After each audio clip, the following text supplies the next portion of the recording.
There is a very specific feeling that comes when you open your banking app and see that 5-digit number for the first time. It's $10,000. For some, it took 6 months of grueling overtime. For others, it took 3 years of saying no to dinners out and yes to old shoes. But there's a strange thing that happens once the initial rush of pride fades away. You're standing on top of this little mountain you built, and suddenly, you feel a new kind of vertigo. You realize that while you were so focused on getting to 10,000, you never actually thought about what you'd do once you arrived. Now the money is just sitting there. And for the first time in your life, you aren't just worried about surviving. You're worried about messing up. You're worried that if you move it, you'll lose it. And if you leave it, you're wasting it. If you've ever felt like the more money you save, the more anxious you actually become, you're not alone. In fact, you're right on schedule. We've been told our whole lives that the hardest part of personal finance is the math. We're told it's about the spreadsheets, the interest rates, and the discipline. But I think that's a bit of a lie we tell ourselves to feel in control. The hardest part of hitting $10,000 isn't the saving. It's the psychological transition from a defense mindset to an offense mindset. Most of us spent our entire adult lives playing defense. We save because we're afraid. We're afraid of the car breaking down. We're afraid of the landlord raising the rent. We're afraid of the what-ifs. So, we build this wall of cash to protect us. But once that wall reaches $10,000, something fundamental changes. You've successfully bought yourself out of immediate danger. You've moved from the survival tier of the human experience into the stability tier. The problem is, your brain doesn't just switch modes automatically. You're still operating with the same scarcity-driven software that got you here. You're still checking your balance every day. You're still feeling guilty when you buy a nice coffee. You're holding on to that $10,000 like a life raft in the middle of a calm swimming pool. We treat $10,000 like it's the finish line. We think, once I have 10 grand, I'll be set. But the reality is that $10,000 isn't a destination. It's a tool. And if you keep treating it like a trophy to be guarded rather than a tool to be used, you'll find that the money starts to own you, instead of you owning the money. You'll become paralyzed by the fear of seeing that number drop back down to 4 digits. Let's look at what that $10,000 actually represents, beyond the numbers on a screen. For the average person, $10,000 is roughly 3 to 5 months of absolute freedom.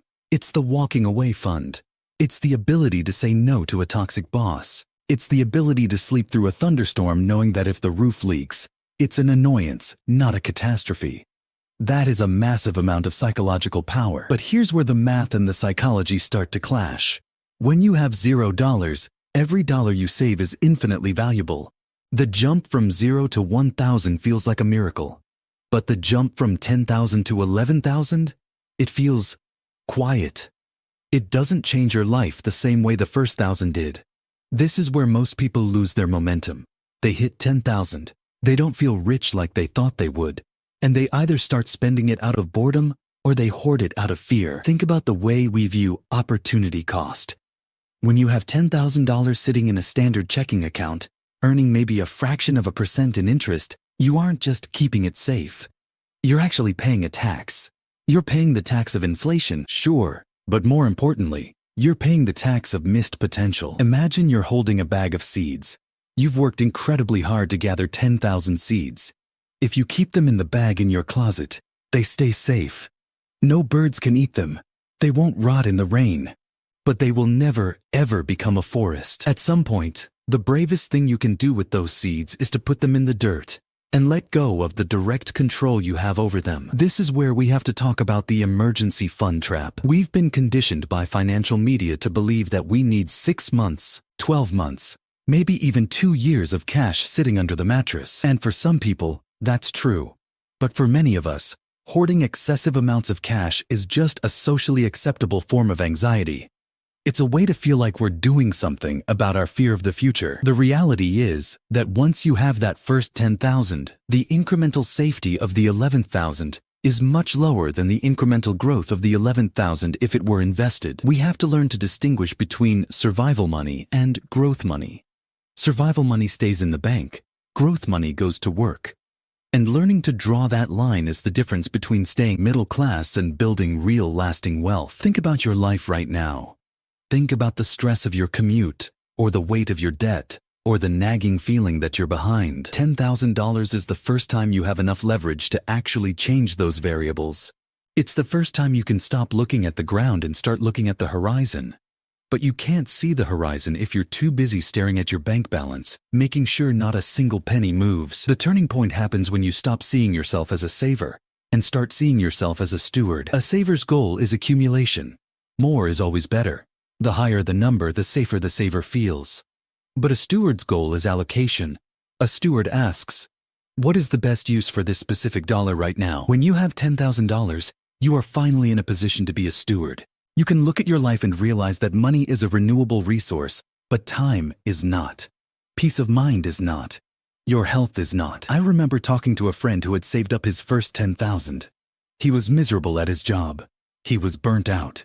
He wasn't sleeping, and he was developing chronic back pain from the stress. I asked him why he didn't take a month off or find a lower stress role. He said, I can't. I don't want to dip into my $10,000. That's the paradox. He had the walking away money, but he had become a prisoner to the number itself. He was sacrificing his actual physical life to protect a digital representation of security. He had the key in his pocket, but he refused to unlock the door because he liked the weight of the key. The mindset shift you need to make once you hit this milestone is simple but profound. This money exists to serve you. You do not exist to serve the money. If that $10,000 isn't making your life better, either through the quiet peace of an emergency fund or the long-term growth of an investment, then it's just paper. It's just pixels. Once you realize that, the fear of investing or the fear of spending on something that truly matters, like education or health, starts to dissolve. You realize that the goal isn't to die with the biggest pile of seeds. The goal is to plant the seeds so you can sit in the shade. So what do you actually do? How do you move forward without falling into the trap of reckless spending or stagnant hoarding? I like to think of your first $10,000 as a house with 3 rooms. The first room is the foundation room. This is your immediate peace of mind. For most people, this is about $3,000. It's the nothing can hurt me today money. This stays in a high-yield savings account. It's liquid. It's boring. You don't touch it unless the world is ending. It's not there to grow. It's there to let you sleep. When you have this room finished, you stop worrying about the car tires or the broken refrigerator. You've neutralized the small threats. The second room is the freedom room. This is another $3,000 to $4,000. This is the money that gives you options. This is the money that covers your deductible if you get into an accident, or allows you to fly home if there's a family emergency. This money is also liquid, but it's psychologically different. It's not for disasters. It's for life. Having this room full means you no longer live in a state of financial fragility. You can handle the curves that life throws at you without it becoming a tragedy. The third room is the future room. This is the remaining $3,000 to $4,000. And this is the room that most people are afraid to enter. This is the money you move out of your bank account.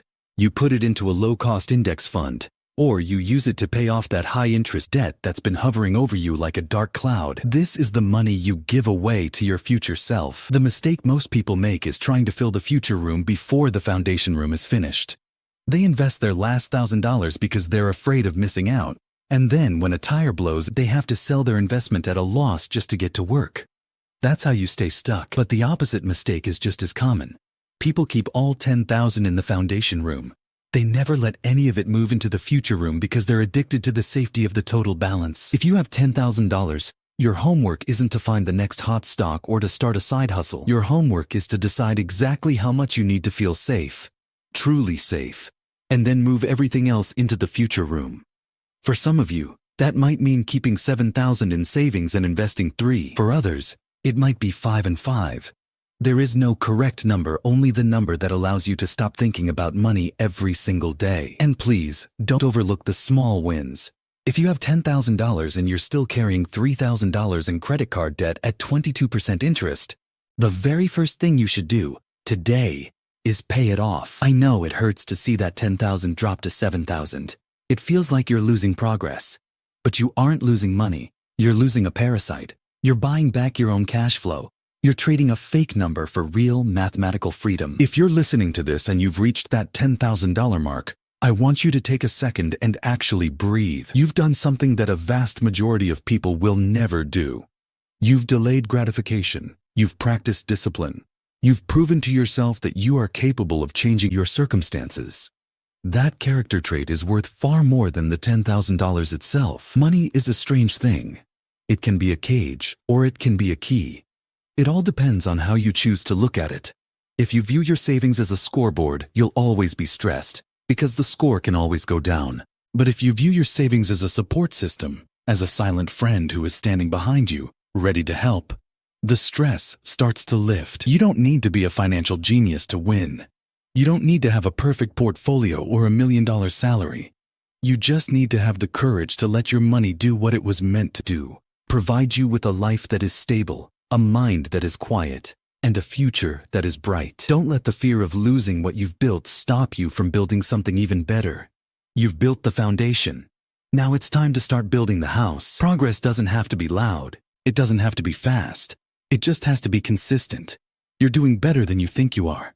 Just keep going.